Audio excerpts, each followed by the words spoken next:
Está relacionado, pero van a ver que sí está relacionado. Imagínense que están dos primates caminando por la selva. El primer primate va despreocupadamente caminando cuando se acerca a otro en dirección contraria. Cuando se tocan de frente, uno alza su patita y el otro alza su patita. Se estrechan de las patas y las empiezan a mover de arriba hacia abajo. ¿Qué estarían haciendo? Mira, vamos a poner un ejemplo. Si pueden pasar dos voluntarios, de favor. Dos voluntarios, a ver quiénes son. Andrés. Bueno, y Peter, ya que estás ahí. Bueno, antes supongamos que aquí ya no es la sede de la ciudad.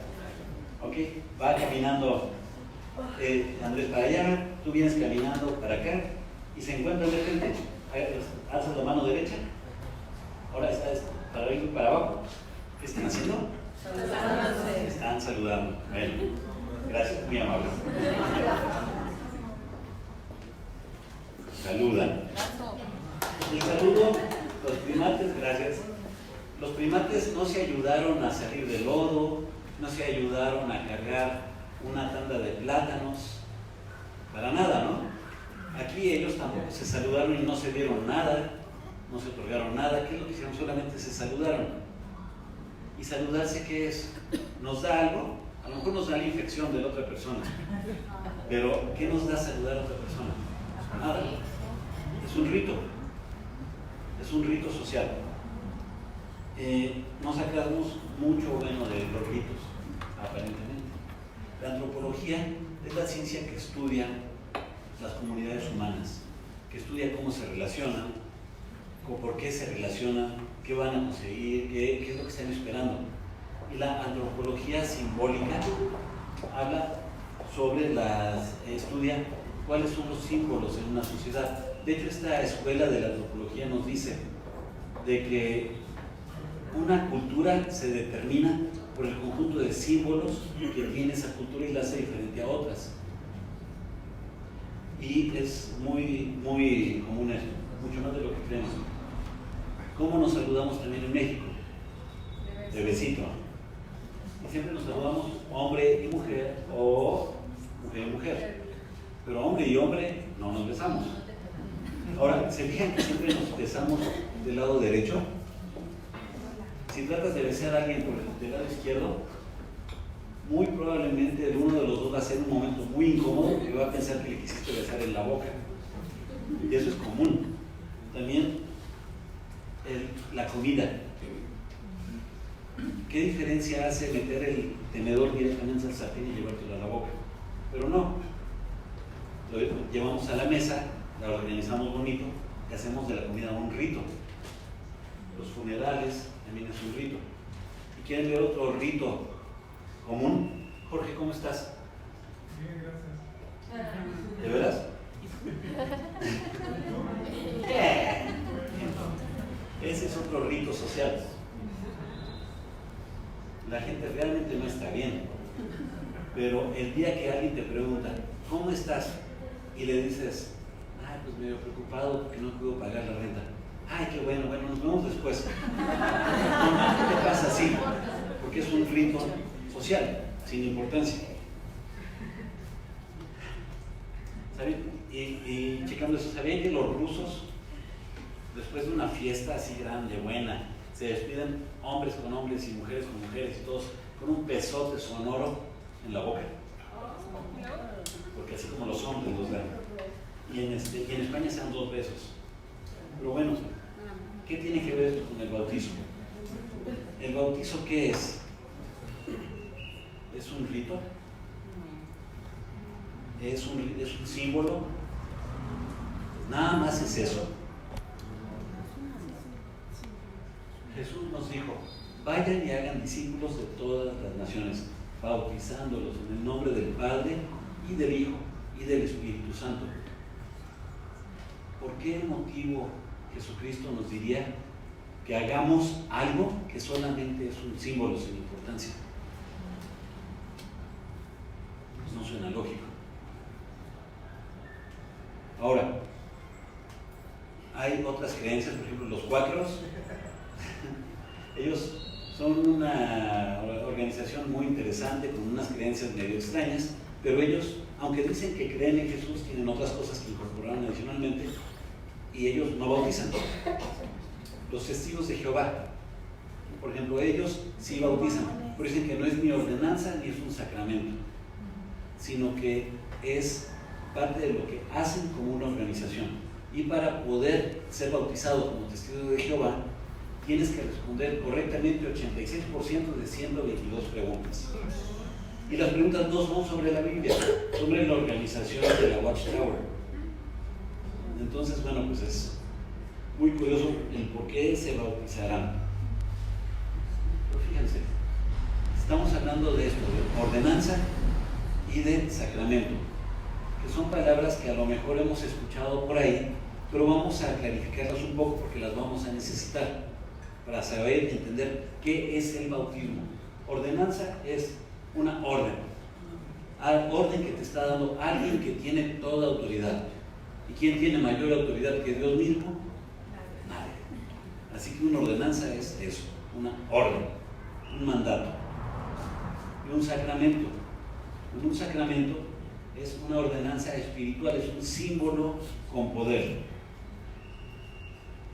La Iglesia Católica, la Iglesia primitiva en su momento reconoció hasta 30 sacramentos.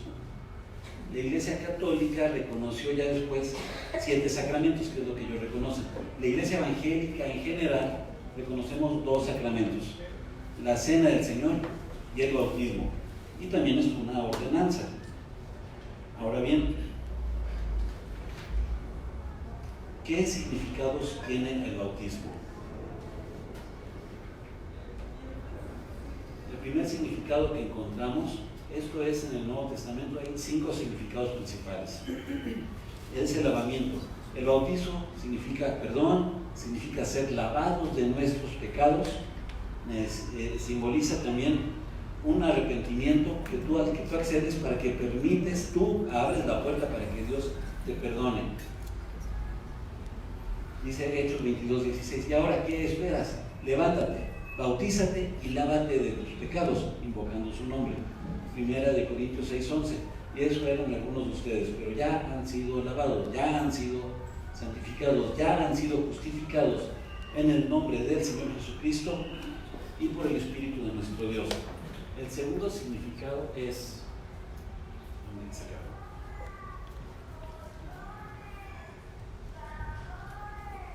¿Perdón?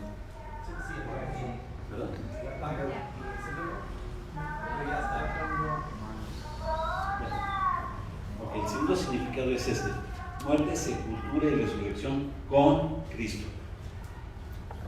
A través del bautismo nosotros participamos de la muerte de Cristo, morimos con Él y resucitamos con Él para vivir una vida nueva, totalmente distinta de lo que fue antes. Romanos 6:1-4 nos dice que concluiremos, vamos a persistir en el pecado para que la gracia abunde. De ninguna manera. Nosotros hemos muerto al pecado. Todos los que fuimos bautizados para unirnos con Cristo Jesús, en realidad fuimos bautizados para participar en su muerte. También en Colosenses 2:12, que ustedes la recibieron al ser sepultados con Él en el bautismo. En Él fueron resucitados mediante la fe en el poder de Dios, quien lo resucitó de entre los muertos. Estamos muertos al pecado, pero vivos en Cristo. El tercer significado que podemos encontrar del bautismo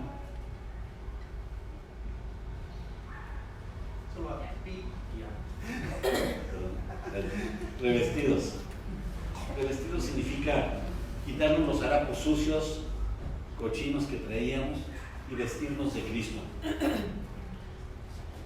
Gracias. Podemos dejar atrás la ropa sucia de una vida de pecados y tener una vida nueva en Cristo Jesús. ¿Saben?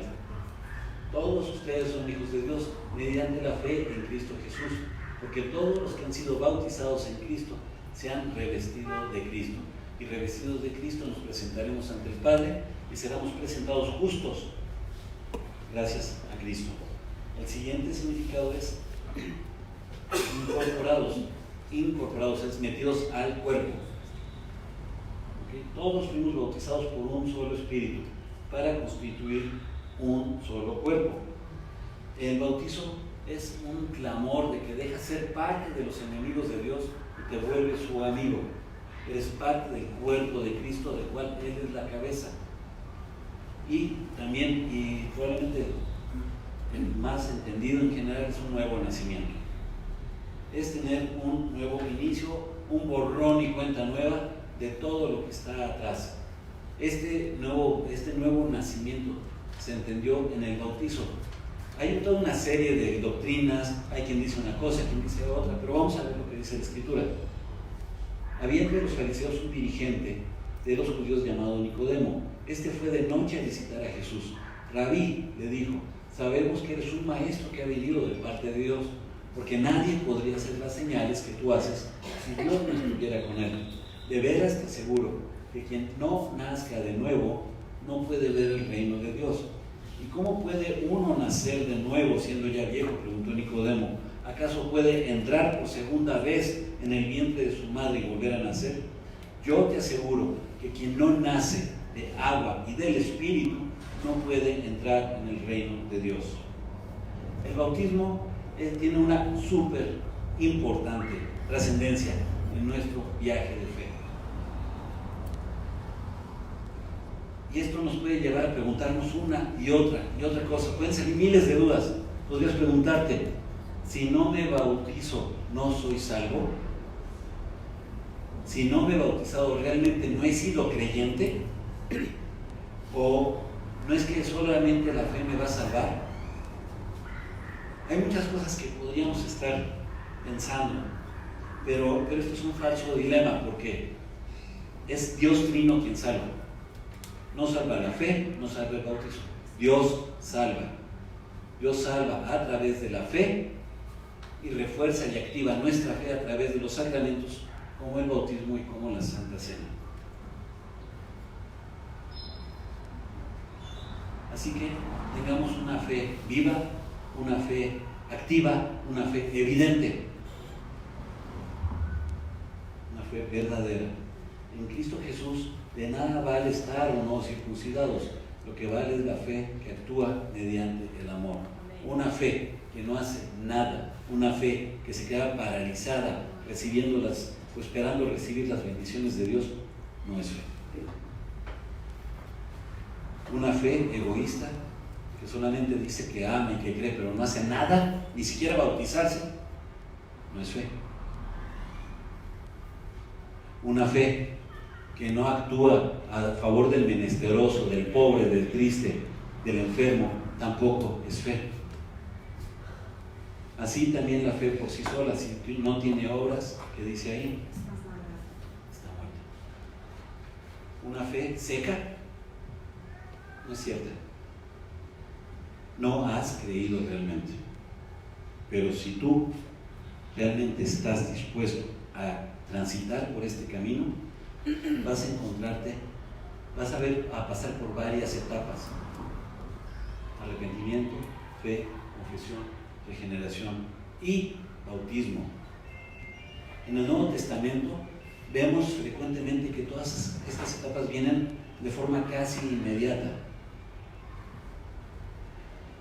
Cuando alguien se convierte a Dios, adquiere una confianza absoluta en lo que Dios está diciendo, le cree a Dios y considera que lo que Dios dice para nosotros es verdadero y es deseable y está por encima de lo que nosotros mismos queremos para nosotros. Esto se le llama en general la conversión. La conversión tiene dos aspectos.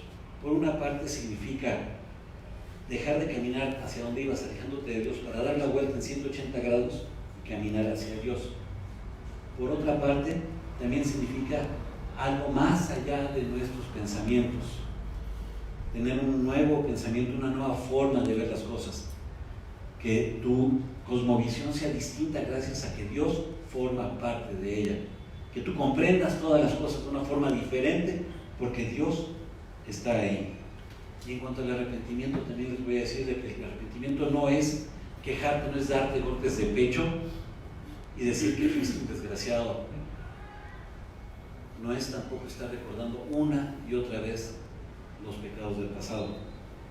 El arrepentimiento es Dice 2 Corintios 7:10, la tristeza que proviene de Dios. ¿Por qué? Porque produce el arrepentimiento que lleva a la salvación, de la cual no hay que arrepentirse, mientras que con la tristeza del mundo produce la muerte. Arrepentirte básicamente es darte cuenta que lo que has hecho no le agrada a Dios. Eso es el arrepentimiento. ¿Cuántos de aquí han pasado por esta experiencia?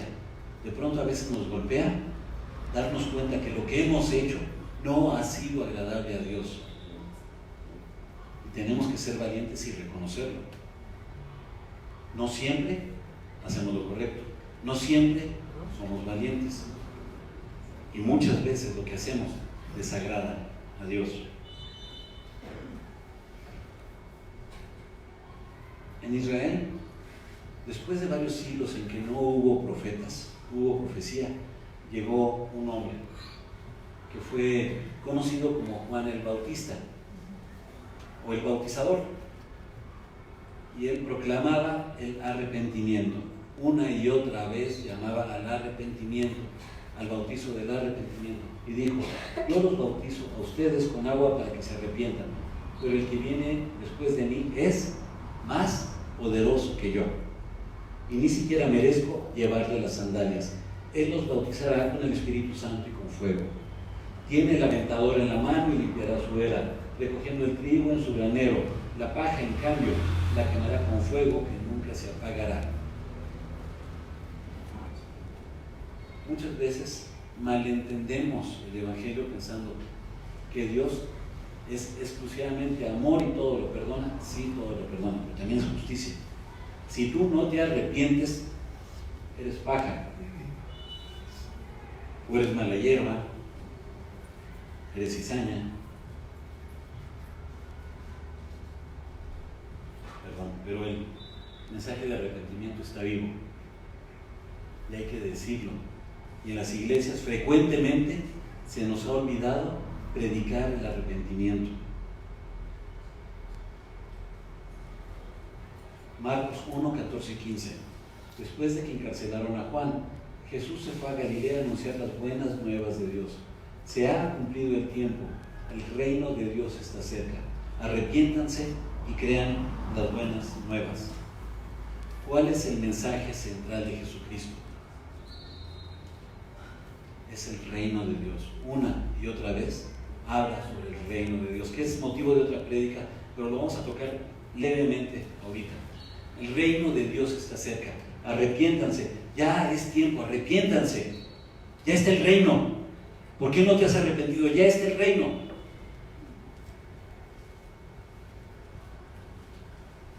Mateo 4:23. Jesús recorría toda Galilea enseñando en las sinagogas, anunciando las buenas nuevas del reino. Mateo 9:35.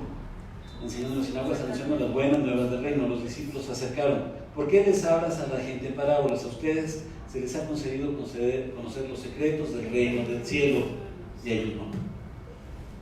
El reino del cielo se ha entendido de muchas formas. Es muy difícil entender, es un concepto muy complejo, el reino de Dios, y también es un concepto que permite que se le encuentren muchos significados.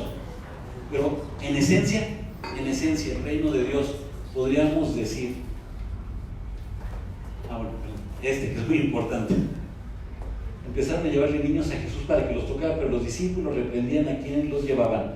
Cuando Jesús se dio cuenta, se indignó y les dijo: dejen que los niños vengan a mí y no se lo impidan, porque el reino de Dios es de quienes son como ellos.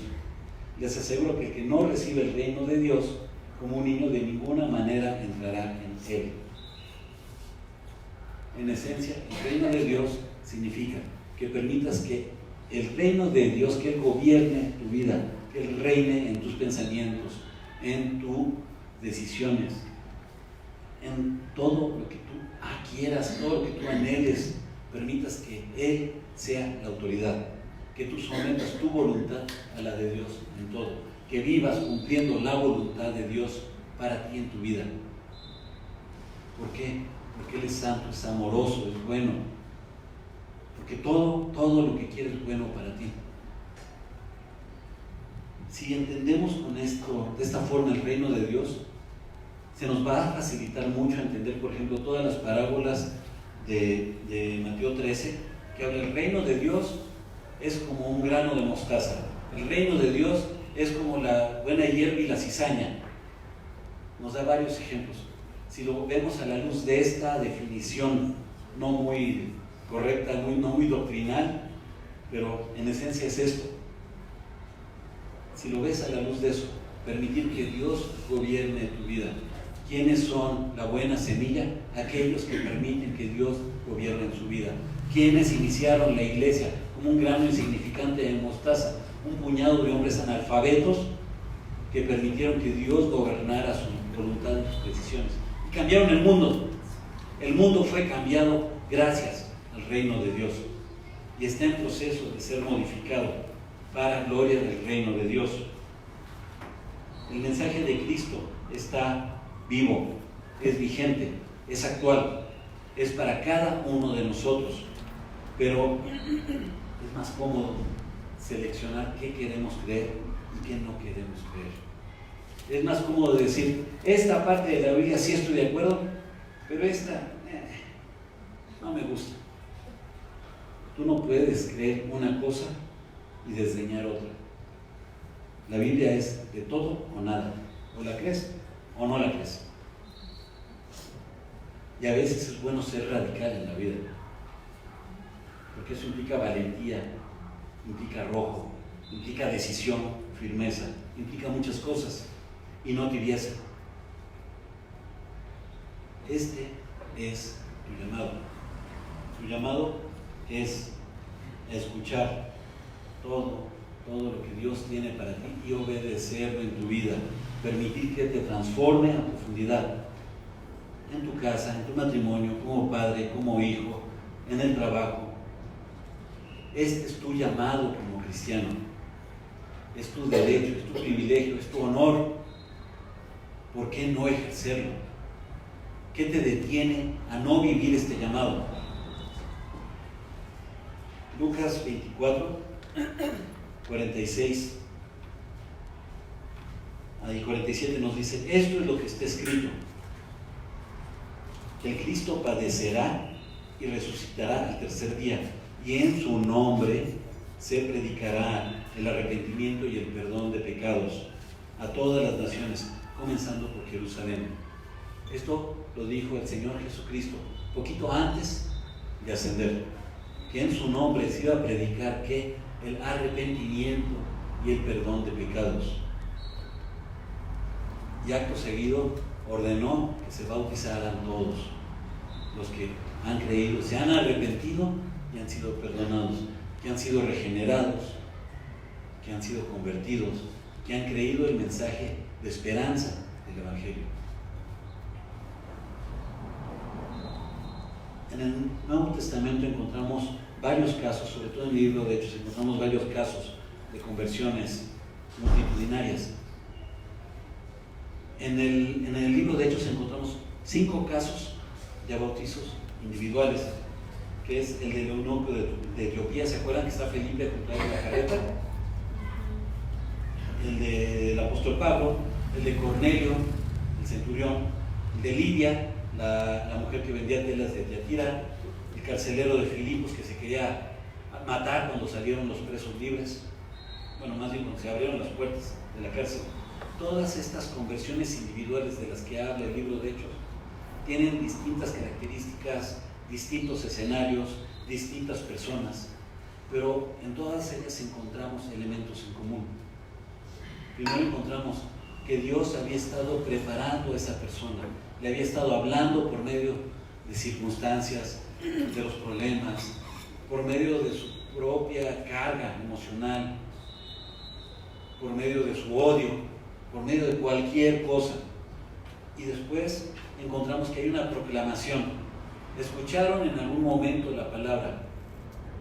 En algún momento alguien les dijo, hay esperanza en Jesucristo.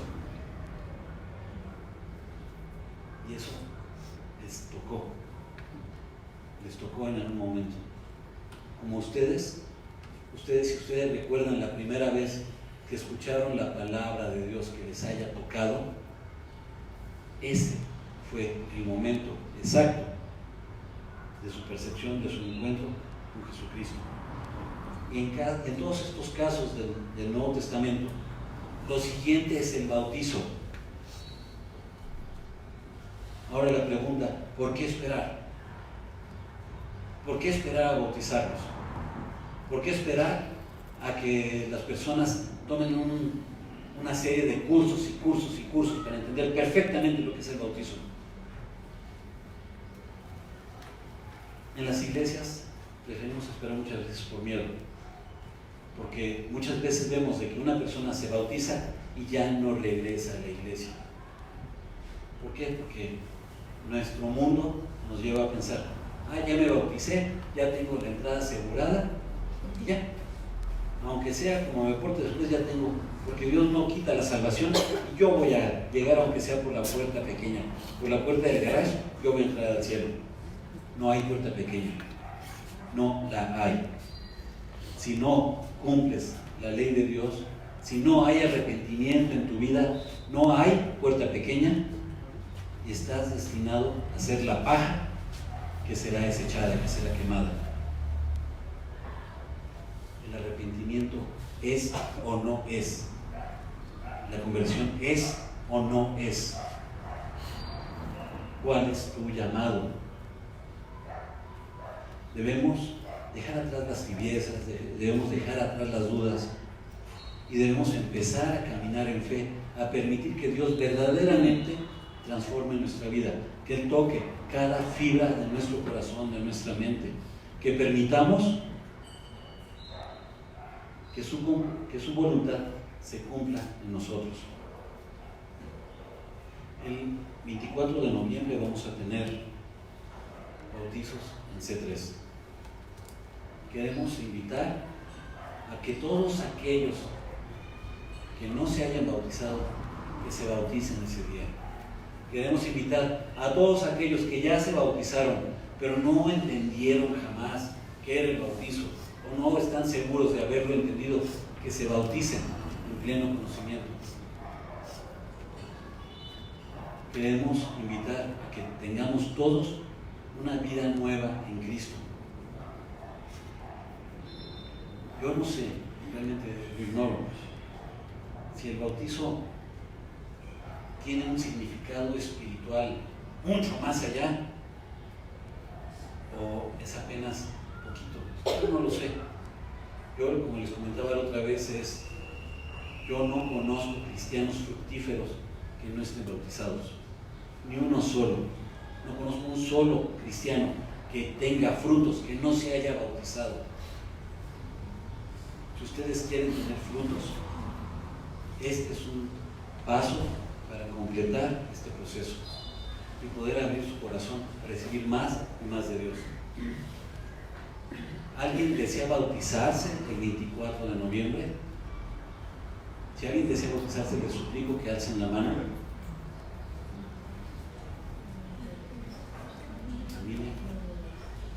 ¿Alguien más desea bautizarse o rebautizarse ante la duda? Bueno, de cualquier forma, yo les quiero invitar a que platiquemos. Ahí está mi teléfono. Yo todos los jueves de cajón voy a estar aquí, todos los jueves, y cualquier otro día que me descuelgue voy a estar por acá. Pero entre semana me pueden encontrar ahí, podemos hacer una cita, que es la oficina del otro trabajo. Este es mi teléfono. Cualquier día que tengan una duda, que quieren que platiquemos, que charlemos, quieren llorar, quieren saber algo más sobre este tema, estoy a su disposición. Pero les pido que por favor le crean a Dios, porque este es tu llamado.